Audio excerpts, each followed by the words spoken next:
প্রায় 12-13 বছর আগেকার কথা। তখন পশ্চিম বাংলার একটা ছোট গ্রামে থেকে আমি শহরে ডেলি প্যাসেঞ্জারি করতাম।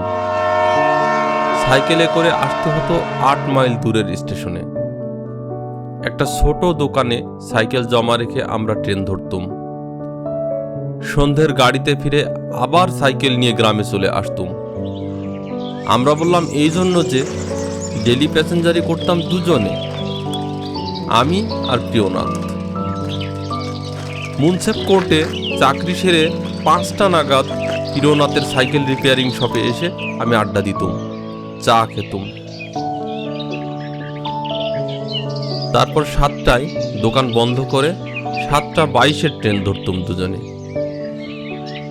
কোনো একজনের বাড়ি ফেরবার খুব বেশি তাগিদ না থাকলে ছিল এই আমাদের দৈনন্দিন প্রোগ্রাম। স্টেশন থেকে আমাদের গ্রামের প্রায় সীমানা পর্যন্ত ছড়িয়েছিল একটা অনুর্বর কাকর মাটির মাঠ, যাকে বলে ব্রহ্মডাঙ্গা। জেলা বোর্ডের রাস্তাটা ঢেউ খেলানো মাঠের ভেতর দিয়ে চড়াই উত্তরায়ে চলে গেছে।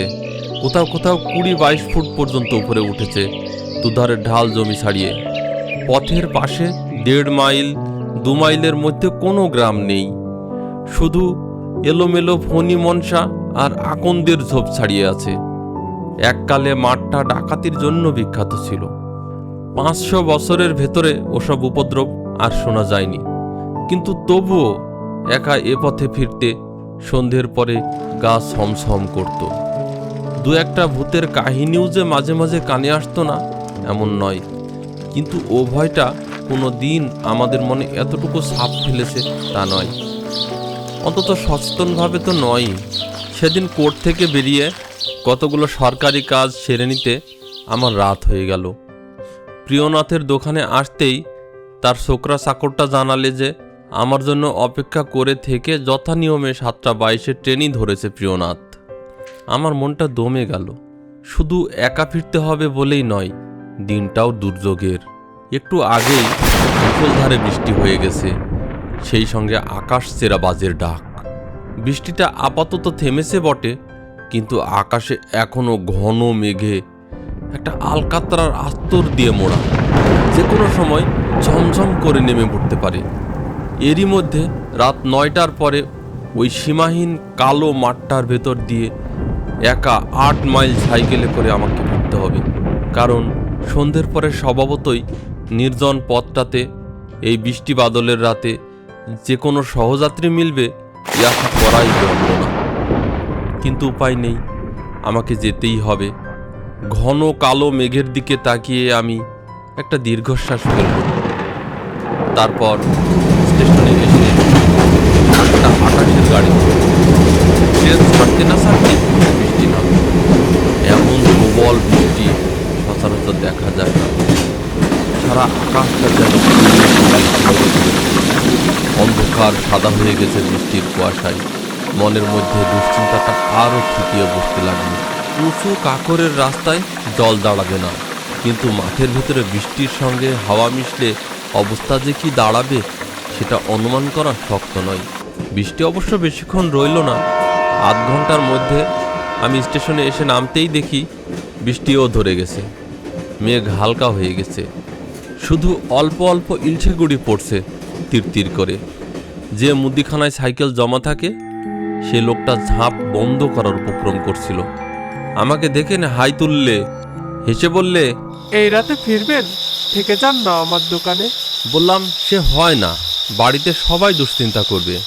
আরেকটা কথা অবশ্য বলা গেল না, সে তাগিদটাই প্রবলতর। অর্থাৎ মাসখানেক আগে আমি বিয়ে করেছি এবং মাত্র 3 দিন আগে স্ত্রী এসেছে বাপের বাড়ি থেকে। দোকানদার সাইকেলটা বের করে দিলে। আমি জিজ্ঞেস করলাম, প্রিয়নাথ চলে গেছে? হ্যাঁ, উনি তো 7:55-র গাড়িতেই নামলেন। ভেঙে বৃষ্টি আসছিল বা চমকাচ্ছিল ঘন ঘন। ওকেও দাঁড়িয়ে যেতে বলল, রাজি হলেন না। বললেন বো বো করে চলে যাবেন। বো বো করে চলে যাব, আমিও ভাবল। তারপর সেই ঘন কালো অন্ধকারে তীরে বৃষ্টির ভেতরেই সাইকেল নিয়ে প্রায় ঝাঁপ দিয়ে পড়লুম। 15 মিনিটের মধ্যেই মাঠের রাস্তায় এসে পড়ল। দুধারের নিবিড় কৃষ্ণতার ভেতরে ব্যাঙের ডাক ঝিঝির আওয়াজ আর ছোট বড় নালায় বর্ষার জলের কলধ্বনি। ল্যাম্পের ছোট আলোটিতে সামনে 5-7 দূর পর্যন্ত বাঁকুড়ার রাঙ্গামাটি ছাড়া আর কিছুই দেখা যায় না। কিন্তু কিছুক্ষণ পরে সেটুকুও আর রইল না। ল্যাম্পের তেল ছিল না, খেয়াল করিনি। ক্ষীণ হতে হতে দপ করে নিভে গেল। এইবার আমার ভয় পেতে লাগলো। চেনা রাস্তা, যতই অন্ধকার থাক ঠিক নির্ভুলভাবেই চলে যাব। তবু অন্ধকার, এই নির্জনতা, একবার যদি অসাবধান হই তাহলে সাইকেল নিয়ে একেবারে 10-12 হাত নিচে গড়িয়ে পড়ব। দু চোখে যত দূর সম্ভব তীব্র করে আমি সাইকেল চালাতে লাগলুম। তাড়াতাড়ি যেতে ভরসা হচ্ছে না, তবু উত্তেজনায় আপনা থেকেই দ্রুত বেগে পা ঘুরছিল প্যাডেলে। সেকেলে বিএসএ বাইক আমার মনের শাসন না মেনেই যেন শাঁ শাঁ করে উড়ে চলল। হঠাৎ বনের ভেতর থেকে আওয়াজ, থামো হোসেন থামো। অন্ধকার ছিঁড়ে যেন তীরের মতো স্বর উঠল একটা। প্যাডেলে আচমকা পা থেমে এলো আমার। পেছন থেকে পরিষ্কার গলায় ডাকলো, অত তাড়া কিসের হে? আমি যে সেই 1 ঘন্টা ধরে মাঠের ভেতর তোমার জন্য হাফ বিদ্বেষ করে দাঁড়িয়ে আছি। বিস্ময়ে এবং আনন্দে আমি সাইকেল থেকে নেমে এলো। অন্ধকারেও দেখা গেল পেছন থেকে প্রিয়নাথ দ্রুত আমার দিকে এগিয়ে আসছে। ব্যাপার কি হে? সেই 7:55 ট্রেনে নেমে এতক্ষণ মাঠের ভেতরে কি করছিলে? সে অনেক কথা, ভারী মজার ব্যাপার হয়েছে একটা। এই বর্ষার রাতে মাঠের ভেতরে কি এমন মজার ব্যাপার হতে পারে? আর তোমার সাইকেলই বা গেল কোথায়? বলছি তো, সে অনেক কথা, গ্রামে ফিরে শুনবে। আপাতত তোমার ক্যারিয়ারে আমায় তুলে নাও। বেশ, উঠে পড়ো চটপট। প্রিয়নাথ কাছে এলো। দেখেছো কাণ্ড, জলে কাদায় একেবারে মাখামাখি হয়ে গেছি। ঘাড়ের ভেতরটা শুদ্ধ কাঁপছে ঠক ঠক করে। পড়ে গিয়েছিলে নাকি? সে আর বলো কেন, আষাঢ় বলে আষাঢ়, একেবারে অতল জলের ভেতর কাদার মধ্যে প্রায় বসে গিয়েছিলুম। যাক, বাড়ি ফিরেই শুনবে সেসব কথা। আমি সাইকেলের প্যাডেল ঘোরালুম। তড়াক করে প্রিয়নাথ পেছনে উঠে বসলো। একটা ঝাঁকুনি লাগলো। টের পেলুম সিটের আংটাটা প্রিয়নাথ আঁকড়ে রয়েছে। এই ভিজে রাস্তায়, এমন অন্ধকারে আরেকটা মানুষকে ক্যারিয়ারে তুলে নেওয়া যে কি দুর্ভোগ সে বলে বোঝাতে হবে না। কিন্তু অনুভব করলুম হঠাৎ যেন আমার গায়ে দ্বিগুণ শক্তি বেড়ে গেছে। প্রিয়নাথের অতখানি ওজন আমাকে বিন্দুমাত্র কাবু করতে পারল না। সেকেলে মজবুত গিয়েছে সাইকেল ছন করে চলতে লাগলো। এমনকি অন্ধকারের সম্ভাব্য বিপদটাও মুছে গেল মন থেকে। প্রিয়নাথ কোনো কথা বলছে না, আমিও না। নিঃশব্দে প্রায় 15 মিনিট চলবার পর হঠাৎ দূর থেকে জলের একটা উগ্র গর্জন শোনা গেল। আমি চমকে বললাম, ও কি খোয়াইতে বান এলো নাকি? এইবার বিচিত্র ব্যাপার ঘটল একটা। প্রিয়নাথ আমার কথার জবাব দিলে, কিন্তু পেছনের ক্যারিয়ার থেকে নয়। পরম বিস্ময়ে দেখলুম আমার সাইকেল থেকে প্রায় 15 হাত সম্মুখে 2 হাত বাড়িয়ে আছে প্রিয়নাথ। হ্যাঁ, অন্ধকারেও দেখতে পেলুম প্রিয়নাথই দাঁড়িয়ে রয়েছে।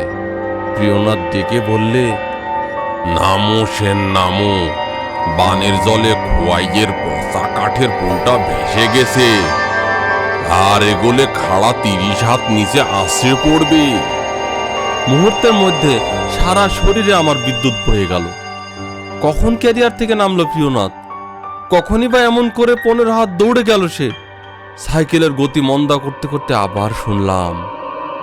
ক সেকেন্ডের মধ্যে সবটা ঘটলো জানি না। দেখলুম প্রিয়নাথের চোখ দুটো জ্বলে উঠল। তারপর যেন করুটির কোটর ছেড়ে সে দুটো চোখ তীক্ষ্ণ উজ্জ্বল আলোর মতো উড়ে আসতে লাগলো আমার দিকে, যেন ফসফরাসের দুটো অতিকায় পতঙ্গ। পরদিন সকালে আমাকে পাওয়া গেল রাস্তার উপরে। সাইকেলটাকে জড়িয়ে ধরে আমি পড়েছিলুম। আর প্রিয়নাথকে পাওয়া গেল ভাঙা পুল থেকে 23-24 হাত নিচে, আরও 3-4 ফুট জল কাদার তলায়। ওপর দিকে পা দুটো তুলে তার পেট পর্যন্ত কাদার মধ্যে গাঁথা। ভাঙা সাইকেলটা খানিক দূরে একটা বড় পাথরের উপর ঝুলে রয়েছে।